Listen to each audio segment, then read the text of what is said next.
Great. Thank you very much, Ron. I appreciate it. Yeah, yeah. So in the next 15, 20 minutes or so, as we finish up your day of learning here, I'm going to talk about cyber resilience and how resilient your organization is, how you can look at your organization and its level of cyber resilience. And I talk a lot to kind of relate to the previous presentation. Discuss a lot around AI security and securing your data and everything like that, but really a lot of it has to do with how risk aware your organization is. So with that being said, as Ron said, I do a lot of different training for organizations around cybersecurity, cyber resilience, for various credentialing companies such as Asaka, AI certs around AI, as well as Accolade around cyber resilience, risk management, and AI security. As Rod said, I've been a global cloud security lead for a major global systems integrator and managed security service provider, which was CloudReach when I started. Then it was Atos as well as Eviden. I also do a lot around Microsoft and AWS solutions in the cloud as well. And you can certainly feel free to reach out to me and connect with me on the social media links, and I'll share those at the end of the presentation as well for everybody. But what we're going to cover here really quickly and really somewhat succinctly, we'll go through the slides rather quickly because we only have 15 or 20 minutes. But we're going to talk about what are we talking about when we're talking about cyber resilience, and then how do you determine your cyber maturity, and how do you assess your organization around that, and how do you tailor your risk profile to better that maturity overall. So what are we talking about when we talk about cyber resilience? And when we're talking about really building a risk-aware organization, what we want to do is we want to have some sort of framework in place that we follow at an organizational level. And we'll talk more about this at the end of the presentation. But what I always like to say is cybersecurity, AI security, risk management, how whatever, governance, risk, compliance starts at the executive level, but is executed all the way to the users that are touching technology. And one of those frameworks that are really helpful around building a risk-aware culture and cyber resilience is the NIST cybersecurity framework. And this was just updated back in February of this year to version 2.0. And it's a very structured, but also easy to follow and flexible process of building cyber resilience with your organization, looking at six key elements and six key, what we call functions, of govern, identify, protect, detect, respond, and recover. And if you're familiar with the cybersecurity framework prior to 2.0, govern wasn't in there. It was tied into all of the others. And governance is really a key part of our risk management anyway, and our cyber resilience. So by taking, and when we're thinking about cyber resilience, we want to think about taking proactive steps. And this is proactive steps around recognizing what our risks are within our organization, and understanding how to what those risks are, uh, what policies and procedures we have around managing and governing those risks, and then also identifying those risks and understanding how to isolate, restore, and recover from those risks. And that's what makes us resilient as an organization. So if we implement cyber resilience measures, we're going to reduce overall burden of costs and downtime and reputational damage that might happen to our organization as a whole. So having a framework in place is very important, and having that framework and determining what that framework is up to you as an organization. I'm talking about the NIST cybersecurity framework primarily because of the flexibility and the valuable guidance that it provides, but the way that you can also bring in other more prescriptive frameworks. The cybersecurity framework itself is one that's, again, very tailored. It can be very flexible and scalable, and has the ability to tailor it to your organization, because it's not specific around, I'm going to put this particular control in place to do this, and I'm going to implemented in this way. It's really very risk focused in terms of our resilience, and it helps organizations to describe their cybersecurity posture, where they stand today and where they want to go. And so you can take those 6 functions, and there's 22 categories and 106 subcategories that you can tailor and determine where you have specific risks in place and build that framework accordingly to determine what critical activities and prioritize those risks appropriately for your organization. And that's really key to building cyber resilience. We need to understand our risk. We need to understand our organization's tolerance to risk, what our organization's risk appetite is from a business perspective. And I don't ever feel like I'm stressing this enough, but if from a cybersecurity perspective, you aren't aligning the objectives of security to objectives of the organization and where it falls in terms of how the business views risk, you are not going to get yourself to this cyber resilient level of an organization. So, how do I determine my cyber maturity? And within the cybersecurity framework, it has 4 different tiers that we can use to understand where we are in terms of understanding cybersecurity risk. And it starts with tier one, which is partial, tier two, up to tier four, which is an adaptive organization. And these implementation tiers, we can then break those down based on the functional levels of the framework and the various categories and subcategories around protect around the identify, protect, detect, protect, respond, and recover aspects, and govern, and how we can govern over and get to a more mature level. Now, one of the things around implementation tiers within the cybersecurity framework is this isn't necessarily speaking to our maturity, but really the recognition of risk and how we handle risk is really what these tiers look at. But they can be aligned very closely to other more formalized maturity models. So when we look at these tiers, tier one is a partial organization. These are organizations that are really ad hoc around how they respond to risk. They don't necessarily have processes or policies and procedures in place. They there's no systematic approach to how risk and no real risk management program.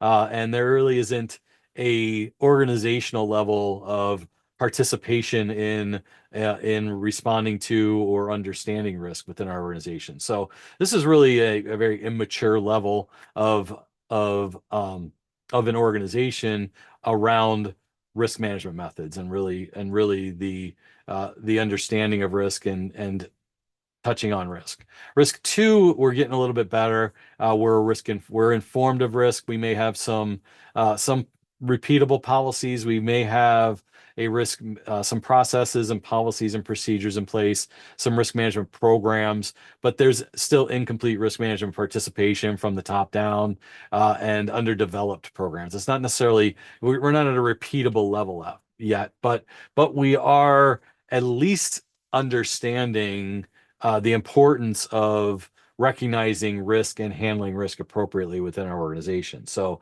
we're heading the right direction. Tier three is a repeatable organization. So we've got a structured risk management methods. We've got orderly risk management processes, robust programs, and we routinely are doing awareness programs, awareness training, reviewing risk management participation, and things like that. So we're top down now. The top is advocating for risk awareness, and a risk management program has a real risk management strategy in place. IT is putting the controls in place, prioritizing risk appropriately, and the user environment is actually reporting risk and doing things to make sure that risks are understood and that risks are reported so that they can be treated properly and analyzed properly as well.